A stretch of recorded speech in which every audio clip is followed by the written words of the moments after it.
notokanan'ny filohany fahefanahaviny ny teteza mitatany farafanganana izy mateo ny ivitoeram-panofanana ho mpampianatra fa 520 eto Madagasikara niaraka notokanana tamin'izany ihany koa ny Brown ny sampandraharaha-paritry ny fampianarana sy ny CEG fitaratra ao farafangana. Fiara-miasa ny fanjakana malagasy ny sampandraharaha frantsay momba ny fampandrosoana no namatsy vola izany izay mitetina 4.2 miliara ariary. Nandritra ny vanim-potoana ny teteza mita dia efa nahatratra 9,000 ny mpampianatra vaovao nahazo fiofanana ary hanabe voa izany ireto fotodrafitrasa vaovao ireto.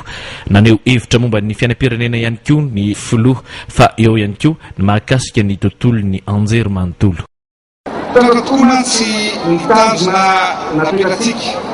na niara nametraka androany satria dia vita somatsara mifanorenana ireto fotodrafitrasa reto satria dia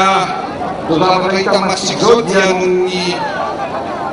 fiara-miasa amin'ny firenena frantsay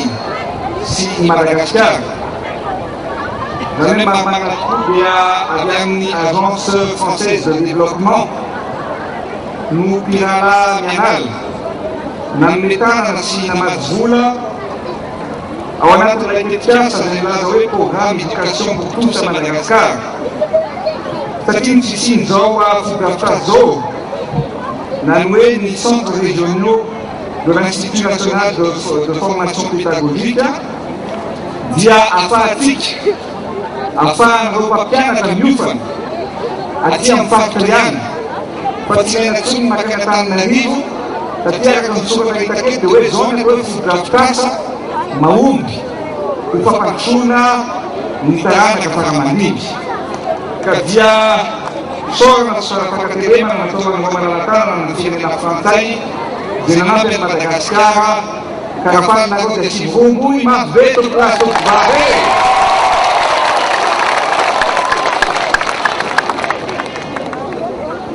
Zao tokoa mantsy dia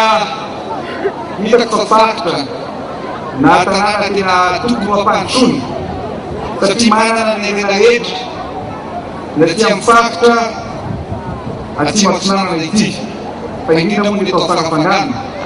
satria dia ananatsika ny dilagnatany, ananatsika ny rano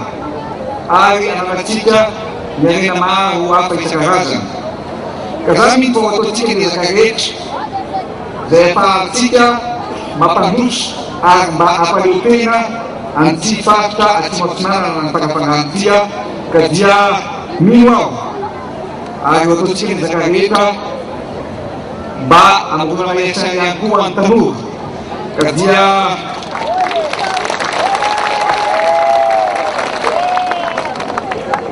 le sentiment efa nomenareo ka dia hoavy koa ny sentiment tsy hoela mba homefanareo tokolasy tokovavy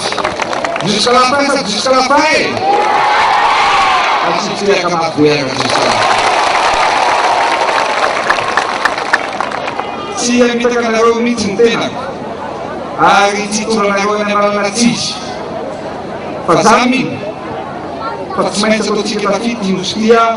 ary tsy maintsy ataontsika tafita ny tanora efa farafangana sy ny mponina rehetra efa farafangana tokolasy tokovavy.